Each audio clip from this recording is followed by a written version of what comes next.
नमस्कार, मैं पंडित निखिल शर्मा भृगु शास्त्री।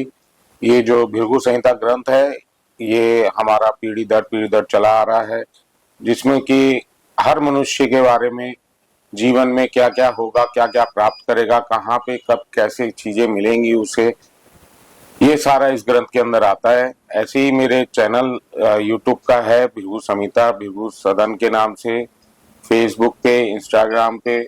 और कोई भी मैं इस यूट्यूब के माध्यम से कोई भी अर्निंग वगैरह नहीं करता हूँ। ये जो वीडियो मेरी जो भी बनती हैं, ये मैं चाहता हूँ कि पब्लिक के पास ज्यादा से ज्यादा जाए।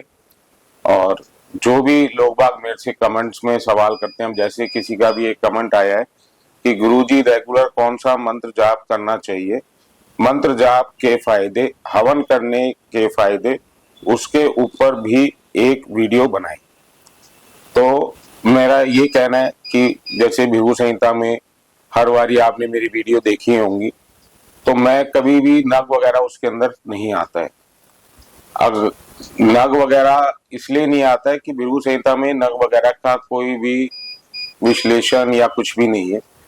अगर नगों से आदमी का जीवन परिवर्तन होता तो इतने बड़े बड़े दुकान वाले बैठे हुए हैं, शोरूम लेके बैठे हुए हैं स्टोन का, तो उनका तो जीवन ही परिवर्तन हो जाता, कोई दिक्कत ही नहीं आती उनके यहाँ। तो इसी तरह मंत्रों में बहुत शक्ति होती है। आप मंत्र करते हैं, कोई भी मंत्र करते हैं, या कोई भी आप सब्जी भी उगाते हैं, तो मेरा हमेशा ये रहा है कि 6 महीने कम से कम एक मंत्र को आप जब करते हैं तो 6 महीने कम से कम उस मंत्र का जाके लाभ मिलता है आदमी को। क्योंकि आप कोई भी सब्जी उगाते हैं तो 3 महीने में, 4 महीने में उसकी फसल कटती है। तो उसी तरह ये मंत्र का होता है। मंत्र गुरु के द्वारा प्राप्त किया जाए तो लाभदायक है, क्योंकि अगर आपको गलत मंत्र दे रहा है या उच्चारण गलत करवा रहा है, तो उसका पाप या दोष आपको नहीं लगेगा, गुरु को लगेगा। और मंत्रों में इतनी शक्ति है कि विश्व रथ जो थे वह विश्वामित्र बने, और उन्होंने निशंकु के लिए स्वर्ग का निर्माण किया, वो भी मंत्रों के द्वारा, अपने जप, अपने तप और हवन के द्वारा। ऐसे ही इंद्रजीत जो थे, उनके लिए शुक्राचार्य जी ने हवन कराए, पूजाएं कराए, अश्वमेध यज्ञ कराए। तो इसी तरह कोई भी आप पीछे कहानी देखेंगे तो उसमें हवन पूजा का आया हुआ है विशेष। अब जैसे दशरथ जी थे, उनके पुत्र की प्राप्ति नहीं हो रही थी, तो उनके लिए भी हवन कराया गया पुत्र प्राप्ति के लिए। तो हवन इसलिए विशेष हमारे जीवन में है, और मंत्रों का इसलिए है कि मंत्र और जप और तप, आप कोई भी जैसे सरस्वती जी की मूर्ति देखेंगे, या गायत्री जी की मूर्ति देखेंगे, या भगवान ब्रह्मा जी की कोई आप चित्र देखेंगे, तो सब में वो माला लेके बैठे हुए हैं। और जब भी भगवान शंकर को भी आप देखेंगे तो वो भी एक ध्यान की मुद्रा में बैठे हुए आपको मिलेंगे। तो हर व्यक्ति अपने जाप में लगा हुआ है, अपनी किसी चीज को प्राप्त करने के लिए, परमात्मा को पाने के लिए। और मंत्रों के द्वारा, मैं ये इतना शर्त लगा के कह सकता हूं कि मंत्रों के द्वारा आदमी अपना जीवन बदल सकता है।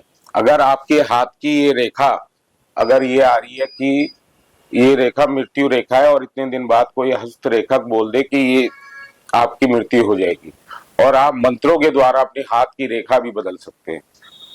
वो आपके ऊपर है कि आपके कौन से गुरु हैं, आपने गुरु से कैसी शिक्षा ली है। लेकिन कोई भी मंत्र आप करते हैं, ओम भी आप नहीं जप सकते बिना गुरु के। तो आपको विशेष रूप पे गुरु होना जरूरी है, चाहे कोई भी गुरु हो, गुरु होना जरूरी है। गुरु ही परमात्मा से मिलवाता है, और गुरु ही आपके जीवन का उद्धार करता है। तो आप जहां से भी मंत्र लें, अपना ध्यान से जो भी चीजें हैं देखकर सारी चीजें आप करें। तो इसलिए मंत्र होना बहुत जरूरी है।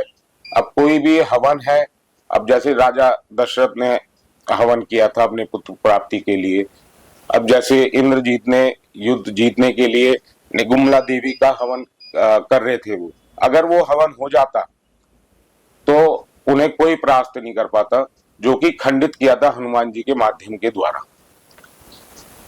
तो इसी कारण से जो भी हम मंत्र जप करते हैं तो उसका लाभ जरूर मिलता है।